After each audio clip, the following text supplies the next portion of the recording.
The following program is produced by students of the Brian Lamb School of Communication at Purdue University.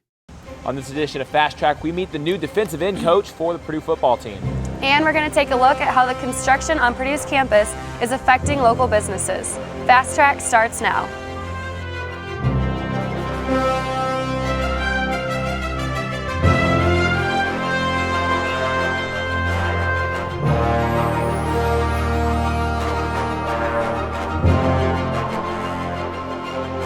Thank you for tuning in to what will be our last show for Fast Track this spring semester.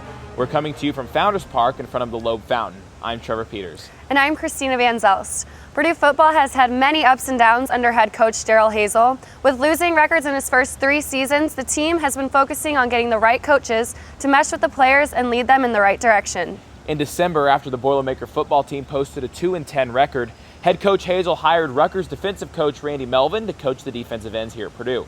Since then, there have been a lot of positive changes during spring practice. Here's Julie Villanova with the story. He's not the right guy, he's the best guy. He's a no-nonsense type of guy. Not just a coach, a good figure off and on the field. Somebody's going to tell you the truth. He's going to tell you what you need to work on at that moment. He's going to tell you anything you need to know to be successful. Success is just what the Boilermakers need. They found the right guy, Randy Melvin, who is jumping into spring practice with particular goals in mind. The better explanation and the whys. If they understand that, just like myself, I want to understand their why. Why are they playing? Why do they do this? And if we have that understanding, I can understand them, they can understand me, and again, apply it to help them be successful, because at the end of the day, it's more than football. A stern leader with an impressive resume, his players are all ears when it comes to Melvin's coaching style. Learning the DN position with Coach Melvin, always on your back. It's it's always a learning experience, and it's tough, but it's fun, and I love it. Everything that comes out of his mouth is something that's going to help you get better as a player. You just got to take it in stride. Even if he's criticizing something you do, you got to realize it's just to make you better, and you just got to pay attention to what he says to you. You got to really take it in and learn from it every day. He just brings a new perspective to things, and very experienced, resume, if you will, and he's been a lot of places and knows a lot of things. So personally, I know all of us has just been trying to soak up his knowledge and just trying to implement that to the best of our game. And he's just real relatable to us. He relates well to all of us and can explain things in terms that we understand. So he definitely has a wealth of knowledge that's been very beneficial to us. Melvin leading Purdue to multiple bowl games in the 90s, he has returned to Purdue humble and ready to work. But when it comes to his rings, he doesn't mind giving them a flash. Wear them, usually it's recruiting. So if they're around, they'll see them, Yeah, I wear them every once in a while. Head coach Daryl Hazel has full confidence in Randy Melvin's ability. He's phenomenal, in my opinion. Just has an unbelievable way of teaching those guys of all the little techniques that they need to beat an offensive line. He's one of the best in the country, in my opinion. Reporting for Fast Track, I'm Julie Villanova. Ahead of Grand Prix, the Purdue community is dealing with congested traffic in front of the main entrance to the university. West Lafayette residents have expressed displeasure with the project. Some businesses have even been affected by the road closures. For more of the story, here's Jared Meeks. In addition to an increase in traffic, visitors to Purdue's campus this Grand Prix weekend will be greeted with a chain-link fence guarding the major access point to the university. You pretty much can't get from the west side to the east side, without running into something. You almost have to do a zigzag. The reason Main Street is closed is for the construction of a new project. It's the River Road Combined Sewer Overflow, and we abbreviate that as CSO. So the River Road CSO interceptor. What it does is it collects pipes that are connected to both storm and sanitary connection points, inlets in the street, sewer services from homes and businesses, and they, in original construction back in the olden times, if you will, early 1900s and even earlier, they combined those into the same main pipes and then just outletted them into the river. The new sewer interceptor will prevent wastewater from being dumped in the Wabash River by pulling the excess water in a tank until the floods stop and the pipes can continue back on their normal flow. Normally, this wastewater would simply be dumped in the Wabash River. Even with this known, some residents are still not happy. Businesses down here trying to figure out how to even go like the Poblanos or Cheney's on the other side. All right, how can you walk there? And a lot of Purdue does a lot of walking traffic, so I don't think it's quite been completely thought out yet. I can only imagine what it'll be like someone coming out of town not even knowing how to get around. I mean, it seems like it was hurried up. However, McDonald's, the internationally known fast food franchise, has noticed a different trend. At first people were complaining, but now people know how to get around, so we've been picking up a little bit more. Our drive-thru is down mostly. We are very thankful for Purdue students that are still walking. This optimism may not be shared with the small businesses that surround State Street. I think they might have a little bit more struggle because everybody knows McDonald's and everybody craves, a McMuffin or a large Coke or ice cream, so they're gonna find a way to come here, and they have so far. According to Buck, the goal is to get construction done ahead of graduation. That way students and parents alike can enjoy an open State Street. Reporting for Fast Track, I'm Jared Meeks. Let's take a quick look at the current weather conditions from Fast Track's meteorologist, Matt Seedorf. Thanks, guys. We had a rainy day today, but the skies are beginning to clear, and they'll be clearing out for much of the evening today, as we had a high temperature today of 64 degrees here in Lafayette. And elsewhere, we had a cool 58 in Rensselaer, which got inhibited by the lake breeze, which kept it cool up there. And elsewhere, we had 66 in Fort Wayne, 63 in Warsaw, and 65 in Champaign. Our current satellite shows that we have generally clear conditions throughout much of the area here, and we have some full clouds up north, and those should dissipate later on this evening, giving us mostly cloudy, mostly clear skies for much of the evening. Our current temperature is 61 degrees here in West Lafayette, with a dew point of 44 degrees, which gives us a relative humidity of 54%. The winds are coming out of the north at 15 miles per hour. As I said earlier, our high temperature today was 63 degrees, and we had a low of 53 degrees, which was about 7 o'clock this morning. And if you're planning on going out tonight, you can expect mostly clear and conditions throughout much of the evening tonight, as we should have a temperature of 58 degrees at about 8 p.m. And the temperatures quickly drop down. It would be a 50 at about 10, 46 degrees at midnight, and about 45 degrees at about 2 a.m. What does the future hold for Grand Prix today? I'll have that forecast with you later on this evening. Thanks, Matt.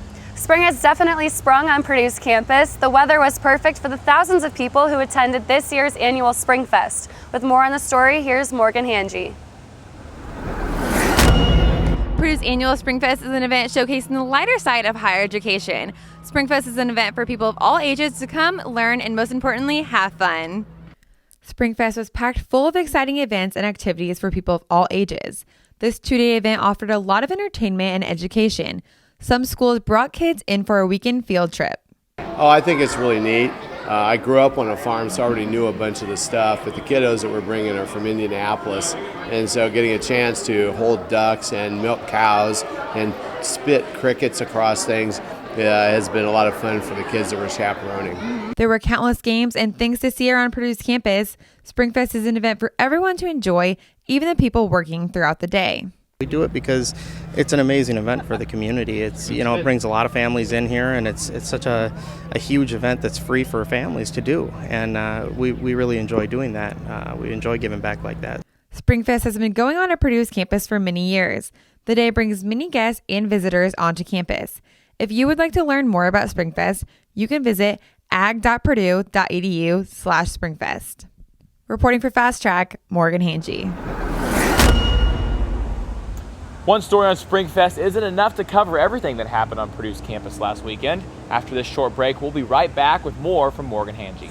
And be sure to continue watching after this episode of Fast Track for our last special interview series with Brian Lamb. It's one small step for man,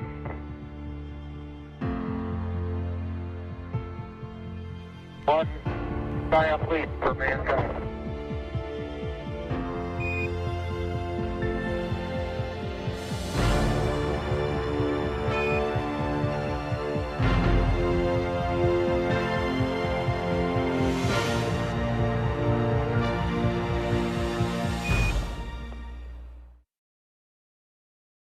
Direct from Broadway, The Illusionist, Witness the Impossible, showcases the jaw-dropping talents of 7 of the most incredible illusionists on Earth.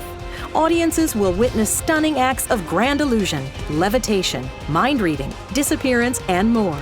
This non-stop show is packed with thrilling and sophisticated magic of unprecedented proportions. April 27th at Elliott Hall of Music. Details at convocations.org. Presented by Purdue Convocations.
Welcome back. Part of the annual Spring Fest is the Bug Bowl, and this year marks its 25th anniversary. The Bug Bowl has continued to grow each year, bringing in people from all across Purdue's campus. Morgan Hange has the story.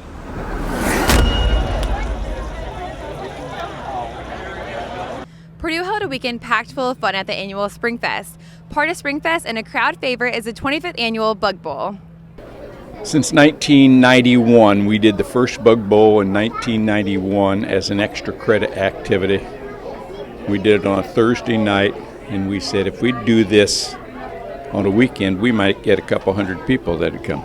Ag College picked it up about 2 or 3 or 4 years later as Spring Fest, and then the rest of the university got involved. Bug Bowl has been going on for 25 years and has expanded ever since. After the College of Agriculture picked up the idea of Spring Fest, the idea of 100 people has now turned into around 40,000 people. Not bad, Drew. Good job. If you didn't get a chance to spit in this... One of the most popular events of the Bug Bowl is the cricket spitting contest. Many people compete at the competition each year. The Guinness Book World Record holder for the cricket spitting and his son also compete. So my father, Dan Capps, is the Guinness World Record holder. He shy. did this back in the Anybody wants 90s to with Tom participate, Turpin here. And when he was here, he spit farther than anybody else had ever spit. So Tom Turpin decided to call Guinness and see if it was a real record. Fear of spiders, worms, or any other bug, no better way to conquer the fear than at the Bug Bowl. If you miss the bugs or the Spring Fest activities, you can attend next year, April 8th or 9th of 2017. Reporting for Fast Track, Morgan Hange. This past week, temperatures have finally been heating up. Let's throw it back over to Matt for a more extended look at the weather. We had a very rainy day today, which inhibited, the sun from come out for most of the day, but the clouds are beginning to scatter away. And throughout the rest of the area, though, you'll see we had a high temperature today of 67 degrees here in Springfield, a 65 in Champaign. And Gary, Indiana only had a temperature of 50 degrees. That was due to a lake breeze that came off the lake and kept temperatures cooled down throughout much of the area. And here in Lafayette today, we had a high temperature of 64 degrees. And currently, you see we have temperatures generally in the low to mid 60s throughout much of the area, except up in Rensselaer where it's currently 55 degrees. It's currently 61 here in Lafayette. You have 64 in Kokomo and 65 in Indianapolis.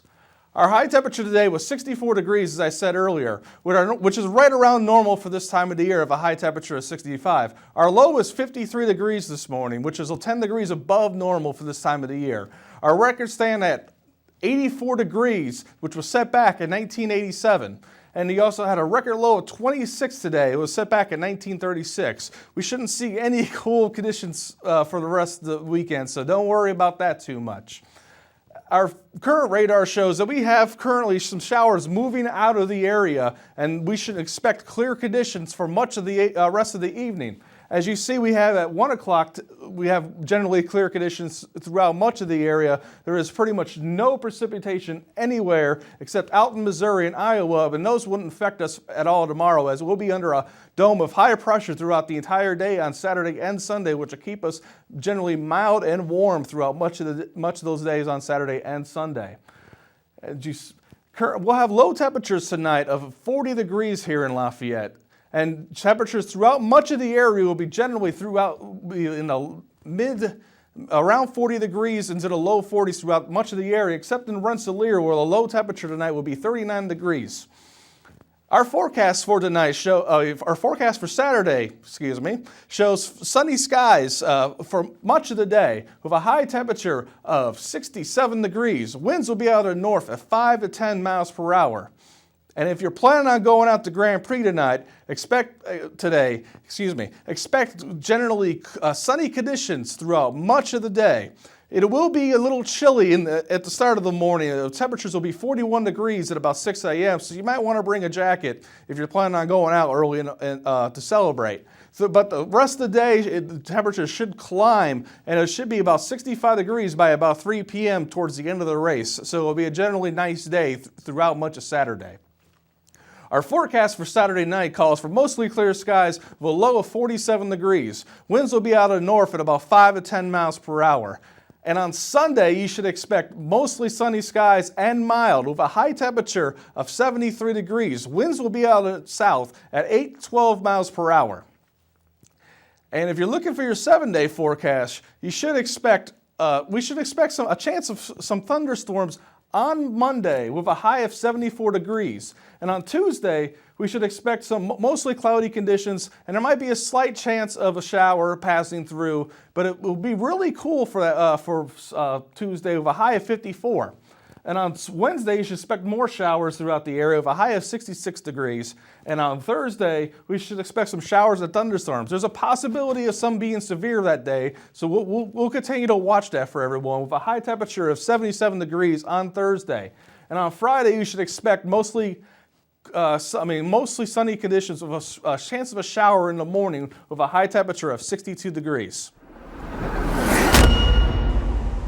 Thanks, Matt. For many graduate minority students, the AGEP program has provided them with the resources that they need to complete their PhD education. The LSAMP program equips undergraduate students with the resources they need to pursue higher education once they graduate. AGEP and LSAMP provide workshops and different events such as their annual spring banquet in order for minority students to fellowship with the minority student and faculty community at Purdue. The AGEP program also has partnerships with universities across the United States where they provide opportunities for minority students in other states to do summer research at Purdue. For more on the story, here's Kanoy Pereira. According to Purdue's Spring 2016 enrollment report, the total number of underrepresented minority students is 3,187 students.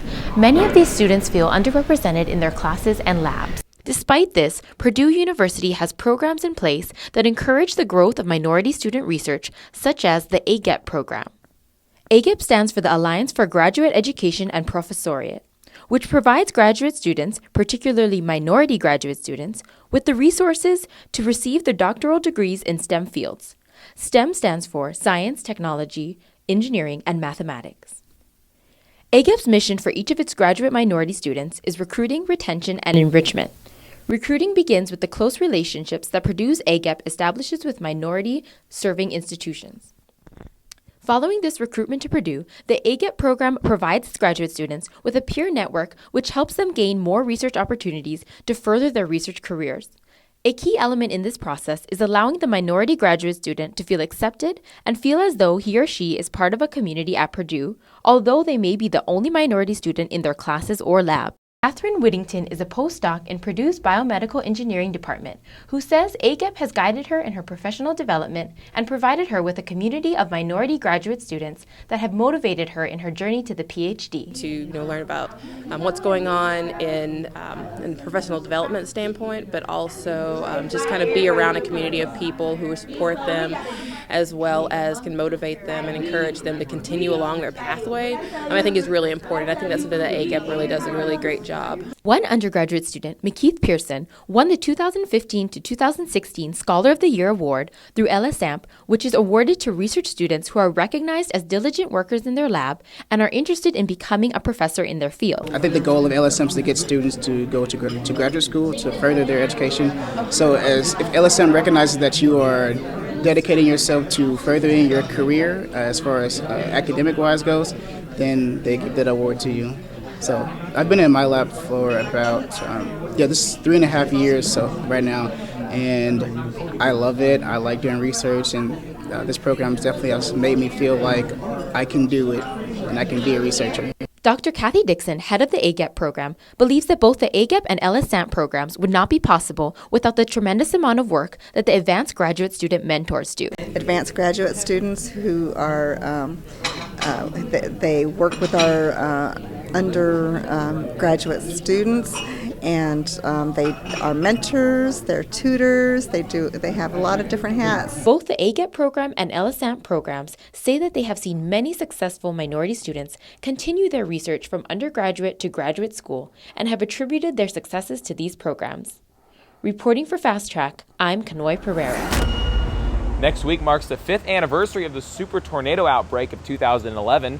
The storms left a trail of destruction as 219 confirmed tornadoes were reported across the southeast and eastern United States, which is a record for tornadoes in a 24-hour period still held to this day.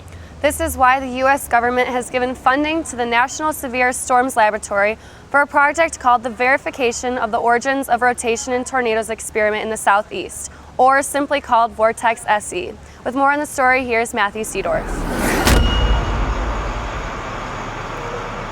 The National Severe Storms Laboratory is currently coordinating a research program to understand how environmental factors play a role in severe weather in the southeast United States in a program called Vortex Southeast.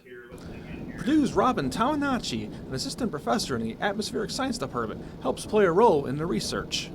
So Vortex Southeast is a program to study tornadoes, tornadic environments, and the societal impacts of tornadoes across the southeast United States. We've had 2 previous Vortex programs, both of which were centered on the Great Plains region of the United States. But it became very apparent after the outbreaks of 2011 that there was a lot we didn't know about the interplay between tornadoes and society in the Southeast that was leading to very high fatality rates. And that prompted Congress to allocate some money for Vortex Southeast. The Atmospheric Science Department is helping in 3 fields on the researching program: balloon launching for upper air data, portable observation stations for data collecting, and radar imagery collecting.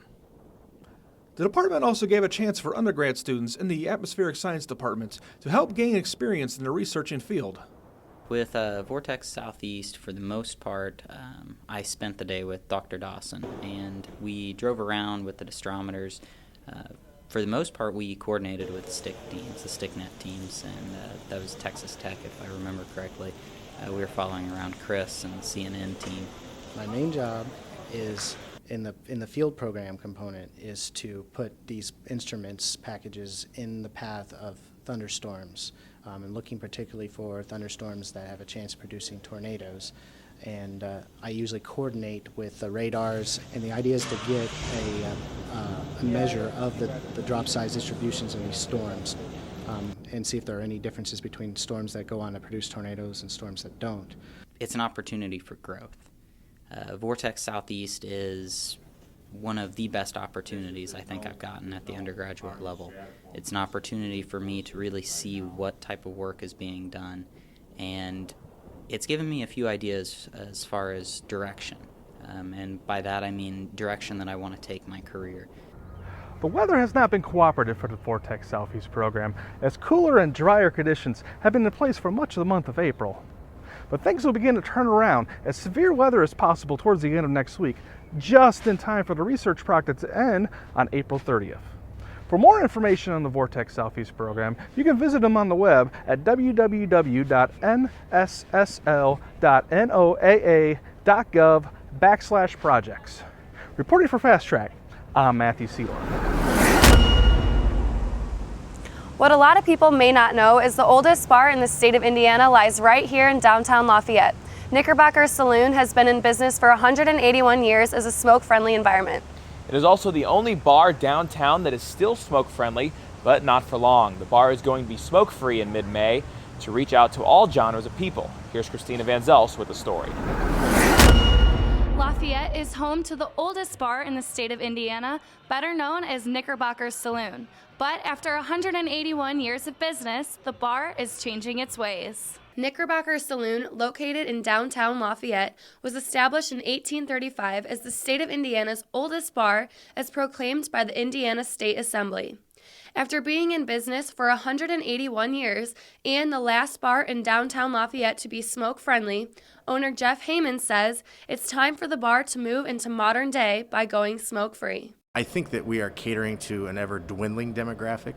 I think national statistics as well as local and state statistics, I'm pretty sure will indicate that there are less and less smokers. And also I think there's an overall consciousness about smoking indoors that even smokers themselves appreciate stepping outside to have a smoke. Because the bar has been in business as a smoke-friendly environment for so long, it's a big change for both the employees and customers. But Heyman is excited about creating a safer environment and does not think it will affect business negatively. We may experience some downturn in business, but I think for the long-term success of the Knickerbocker, it's time for us to make this move. It might initially take a minute for it to come around and people to be aware that we are non-smoking, and but that's part of us as a business working on marketing that and making sure people know that we are non-smoking, so they now have the option to come here. The bar will also be going through renovations to freshen it up. The renovations will include new cherry wood paneling, new paint and polish, and a patio is being renovated outdoors so that smokers are still able to step outside for a smoke. The patio will include new TVs, greenscape, and motion-sensitive radiant heaters. I don't want to alienate my smoking guests. I don't want them to take this personally. It's a business move that I think will ensure the long-term success of the Knickerbocker. So I'm a little scared, but I'm a non-smoker myself, and my wife and I own a couple other establishments here in town, co-own them, and lately we prefer to go to those bars because we're non-smokers. And when you choose not to go to your own establishment because maybe the smoke, maybe it's time for a change. I'm totally good with it, honestly, because as long as I have a place to sit outside, if I want something on a nice day, like I probably smoke maybe once a month tops, and it's only when I have time in the afternoons, so I don't care if I'm inside or outside. If I have a place to sit, it's fine. I'm really looking forward to see what kind of response we get from the patrons and from the public and us going non-smoking. So I'm excited to see where it's going to take us. I see nothing but growth in the long run, and to be able to sustain and grow business here. The change to becoming smoke-free will go into effect in the middle of May along with the renovations. The bar will remain open during renovations and offers live music on Friday and Saturday. For more information, visit knickerbockersaloon.com. Reporting for Fast Track, I'm Christina Van Zelst. Let's throw it back over to our meteorologist to see what we can expect this weekend.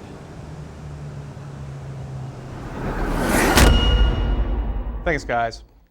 It's going to shape up to be a very great weekend, especially for Grand Prix, and especially throughout much of the weekend. As tonight we're going to have clear, partly cloudy skies, and it'll be cool conditions with a low of 39. Winds will be out of the north at about 5 to 10 miles per hour.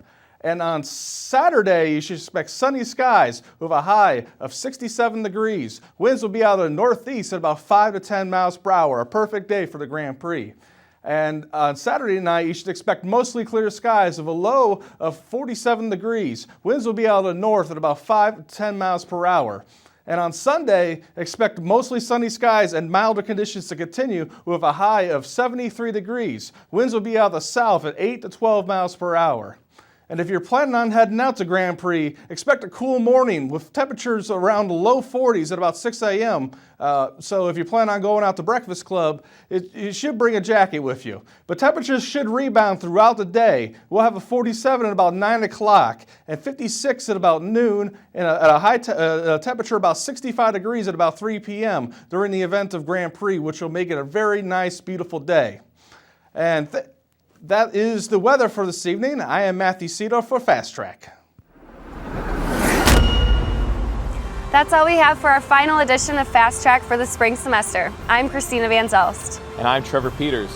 Be sure to continue watching for our last special interview series with Fast Track producer Island Sapahi and founder of C-SPAN Brian Lamb. Have a great summer.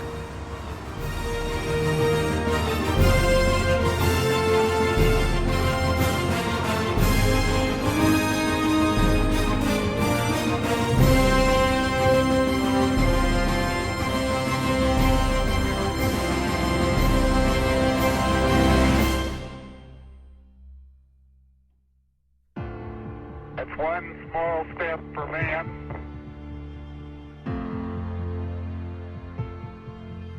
one giant leap for mankind.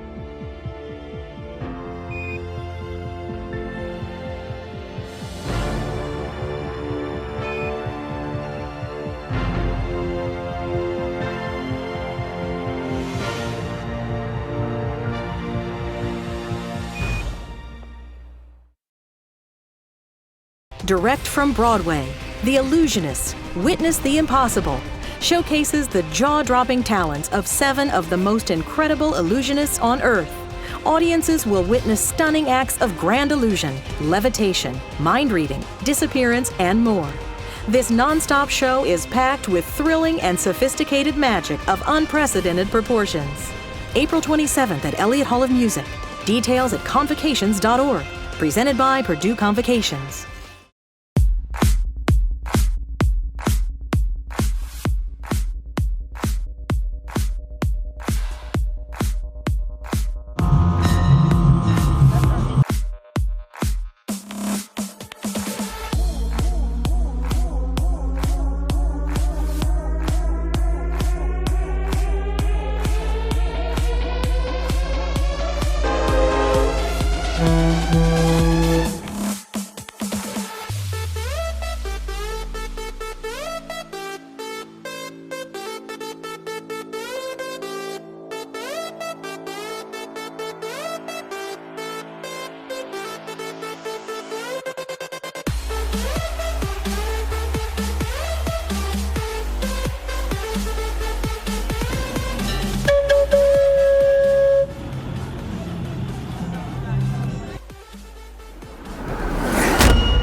Welcome to the final edition of Fast Track's special interview series. I'm Trevor Peters.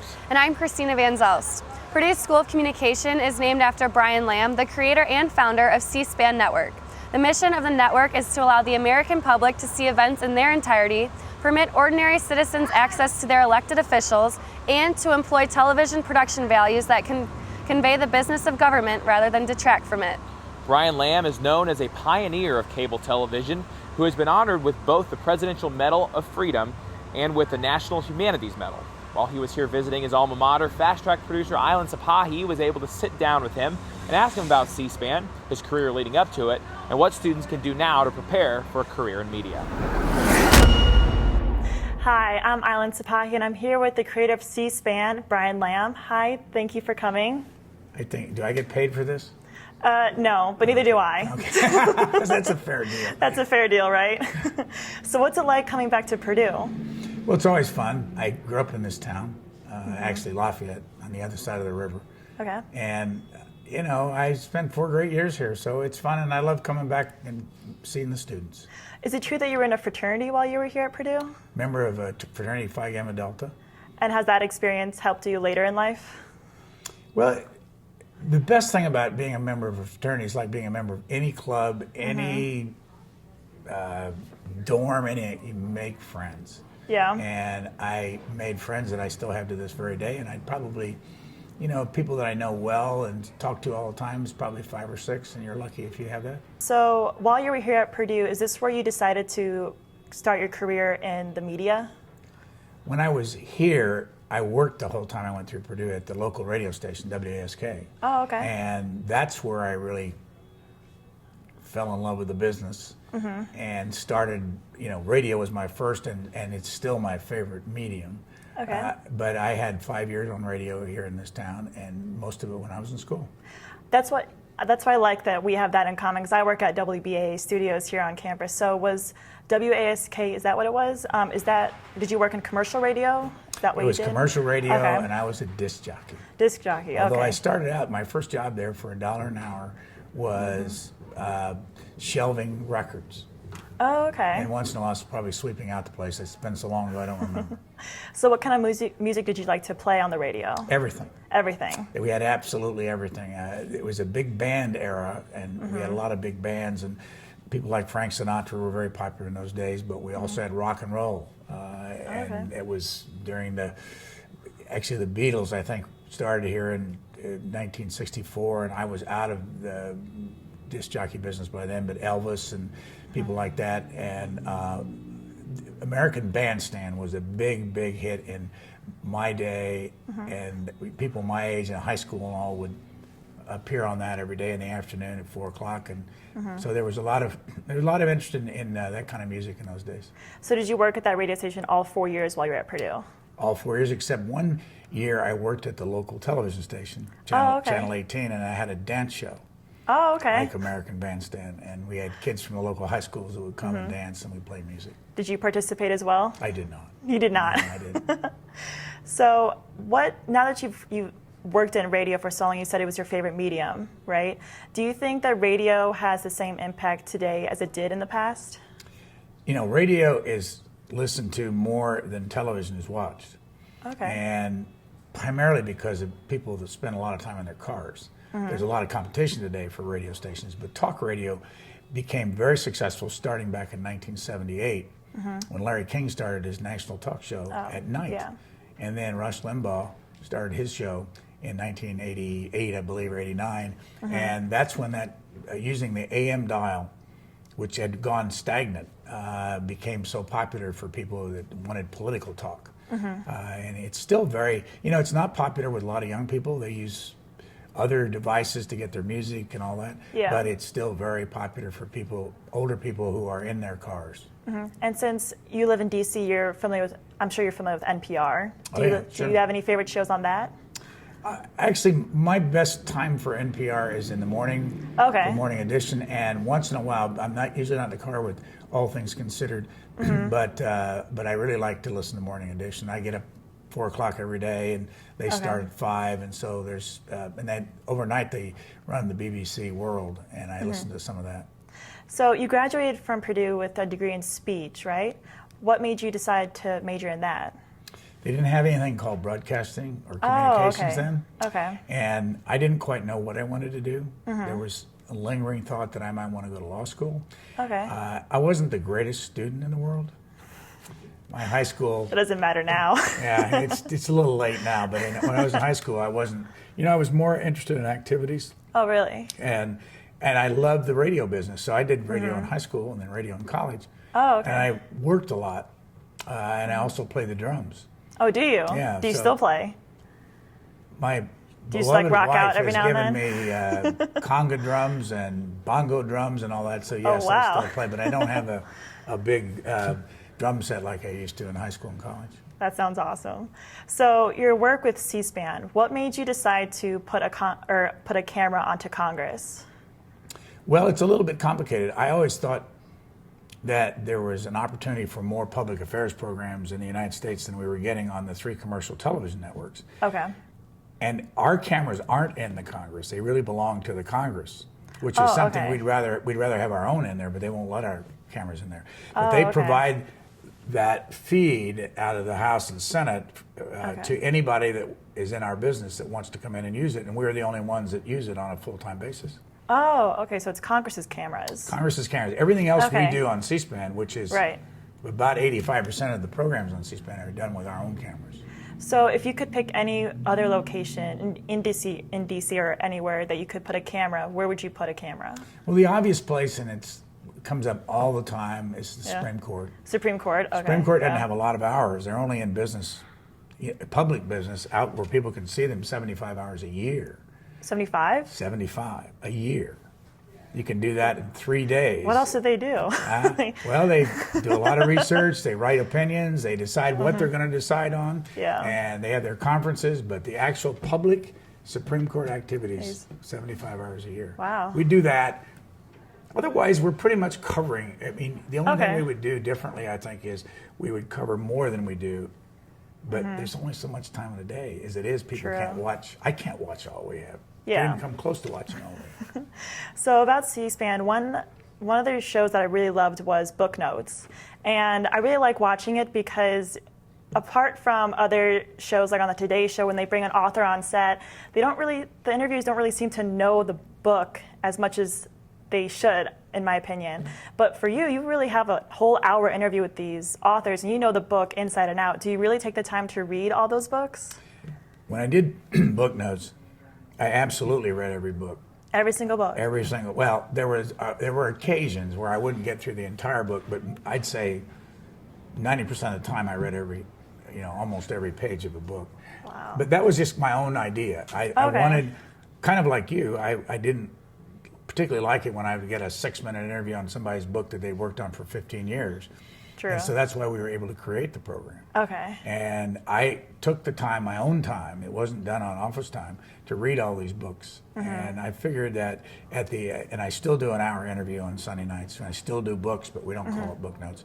But I figured when I did book notes that I spent 2.5 years during my 16 years of doing the program just reading books. Wow. So you must have did you get up really early to read these books? Would Got you up read them at on 3 o'clock in the morning, I'd stay up at night, Wow. weekends.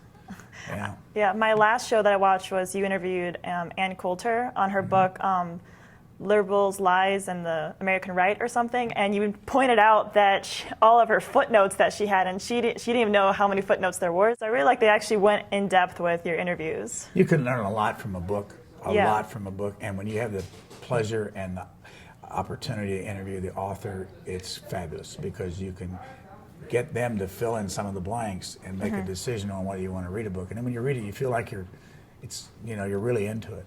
Have you always been passionate about book readings? No. No. I grew up not reading books at all. Really? So Yeah. how did you transition from that mentality to having a whole hour interview series with so many authors about books? I always liked books. I've been in Washington since 1966, and I always liked the political books that came out and the journalist books and that stuff. And I would get them and read them, but it wasn't, I wasn't a passionate reader, but I always liked learning some of the behind-the-scenes stuff. Okay. And it was in the middle of it was about 1986 when I started really getting serious about books. Okay. And just because of the reason that you brought up, because on today's show you get a 6-minute interview, Yeah. I said, this is something we can do that nobody else is doing. Okay, yeah. And it was different, and it wouldn't be for everybody, but it Right. gives somebody a chance that wanted to know more than just the 6 minutes. That's Yeah. how it started, and then I became a reader. Oh, wow. And who better to talk more about a book than the author themselves? I'm pretty sure they appreciated you taking the time to talk with them about something that they've worked so hard for a whole hour. They're always surprised when you show, because I underline everything, and I say, I just want you to know I've read your book. They're always surprised. Really? Yeah. I just did an interview this week where the author said to me, you're the first person that's read the book that I've been interviewed by. Really? Yeah, because it's a different business. You know, if you're going on some of these other shows, they don't have time. Mm-hmm. So you donated your the book notes to George Mason University, and you'll be there soon to open up a library for them. Did it You're doing last a keynote. week. Oh, you did it last week. Yeah. So what's your relationship with that university? Well, the reason why I donated the books to George Mason is because they asked for them. Oh, okay. And the librarian sent me a letter after book notes ended and said, can we have those books? We're really interested in it. And I didn't do anything for 6 years. Okay. And 6 years after, and I continued to do a show on that at that time slot. But 6 years afterward, I asked him, do you still want these books?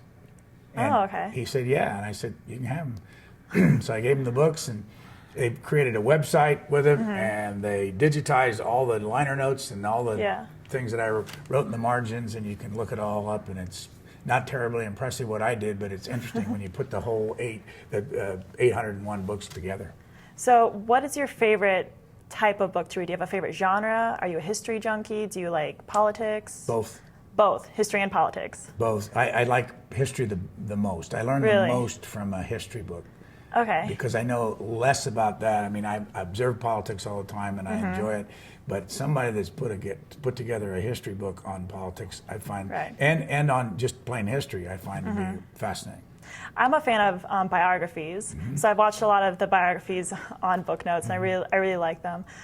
So since you're in DC, surrounded by politics all the time, and you also work in the media, with the election going on too, do you think that there are issues that the candidates are talking about in the media that they shouldn't? What are your thoughts on that? Well, they're kind of complicated. I don't care what they talk about on a day-to-day basis. We cover their speeches. Okay. And that basically is their platform for what they want people in the audience to believe they stand for. Okay. The media comes along, and all the other media comes along, and it's really up to them what they want to ask. Okay. Now, they have an audience that they have to deliver to advertisers. Mm-hmm. So you have to keep that in mind when you're watching them. Right. So it's complicated. You got to read what very good newspapers do when they write about them. You've got to read books on the background on some of these candidates. You have to watch their speeches, and you have to ask yourself constantly, how much of this can they really accomplish? Because a lot of it will never be accomplished. Understandable. So since you've been in your business in the media for so long, not to say that it shows or anything. Really? You sure? What can students today do to guide their career path into the media today? Exactly what you're doing. Oh, what I'm doing. What you're doing. You're looking at other people and how they interview. You're reading your own biographies. You're doing interviews like this. There's nothing better than doing exactly it the way you're doing it. So do you advocate for more hands-on learning? If you want to be in the business and you want to be on television and you want to be in the radio, doing it. It's the only way to do it. Do it. Yeah. And don't go too fast to the big city. Find an opportunity for you to do it until you get to be, at the best at it. And that means you can go to a smaller market, and when you get to do everything, and then eventually you can move up to the bigger markets. And the main thing to keep in mind that when you graduate from college, you've got a few years ahead of you, so you don't have to be in too big a hurry. Do you have any other big projects coming up for you in the future that you're excited about, or anything you're currently working on? Well, when we're recording this is in the month of April. Right. We got a long way to go on this campaign. So as far as we can see, that's going to be our number one concern, the campaign. For me personally, and I'm not as involved as I used to be, I'm stepped down as a chief executive officer 3-4 years ago. I have this show on Sunday night. I spend a lot of time researching on that. I also spend a lot of time with students. Oh, do you? Yeah, I mean, not only at Purdue and other schools, we get a lot of students that come to Washington from a lot of different universities, and they come by C-SPAN, and I love to spend time with them, just passing on the simplest of things that I learned when I was their age, and getting to find out what they know. I mean, students today know a lot more than students did when I was in college. They're a lot more attuned to what's going on in the news, in spite of what people think about Twitter and Facebook and all that stuff. So it's really fun to interact with students. So I heard this rumor, I don't know if you can confirm it or not, but I heard that when Purdue students come to C-SPAN, they have a Purdue tour that you show them exclusively. Is that true? Well, what you're really talking about is we have a couple of people at C-SPAN that went to Purdue and graduated, and they were the Silver Twins. Oh, okay. When they were here with their batons on the field with the band at the sporting events. And they're Sarah and Shelley Zhu. Okay. They've been with us almost 5 years. And when people come, they do it. Oh, it's their okay. idea to bring the Purdue folks in. Okay. That's how you get the special tours. They are terrific, and they work in our bus division, in which the bus goes out around the United States, big C-SPAN on the side, and they go on that bus at least one or two trips a month, representing C-SPAN on the road. So do you have any, one last question, do you have any criticisms for how the news industry is today? And I ask you this because I don't know if you remember, but I was in a class in Josh Scacco's class, and we Skyped with you, and you asked who was interested in the news, and I raised my hand, and I told you that I was the producer of Fast Check and I wanted to go in the news, and you made a comment about how I should think about going blonde if I want to go in the news reporting industry. I don't know if you remember that, but I do. do you? I do, yes. What are your I think you said, I don't think you wanted to go blonde. I can't remember. No, I didn't want to. I snapped back kind of quickly. I was like, well, I'm not going to go blonde. Well, it's gotten to be something that's pretty obvious. All you have to do is turn on the news, and not always. Yeah. Not always. I mean, it depends on the channel you tune into, and they're clearly not natural blondes. Oh, they're never naturally blonde. Yeah, but you know, what you look like does matter in television. You know, the only reason I get to be on television is because we have a non-commercial, non-ratings network. If we had ratings, I'd have to do something about this. It wouldn't, you know, and today you have to be. Looks are very important. There's no way around it. Wow. Yeah. So, you know, you did not That's have to sad be blonde. There's still room for brunettes in this business. Thank you. Well, I hope so. One final question, I promise. If you can give yourself advice, your 20-year-old self advice, what would it be? Pay a little bit more attention to your schoolwork. It's hard to say though. I would not change it much because I really thought it was important to work. Okay. And I worked every weekend for 8 hours on Saturday, 8 hours on Sunday. You know that when you're that age, you're allowed to make mistakes. You're allowed to make mistakes for a long time. You're allowed to do something that you wouldn't normally do and it not work out too well. Okay. I mean, I had 10 jobs before I settled into C-SPAN at age about 36 or 7. I can't remember exactly. And all of those 10 jobs added up to an education. True. You got to make choice though along the way. Do you get married? Do you stay single? I stayed single. You know, I didn't meet my absolutely spectacular wife until I was, well, I met her when in grade school, but I married her when I was 63. So. Yeah, it seems in this business you have to have a lot of experience to really get to where you want to go. So schoolwork's important, but schoolwork's and listen to people in the business. Ask questions. Ask questions. That's the thing that I would say more than anything is just every time you can, do what you're doing right now. Just ask questions, and along the way, as you keep asking questions of different people in the business, you pick up little ideas, and then you do what you want to do. Well, thank you so much for sitting down with us. I really appreciate it. Thank you, Eileen.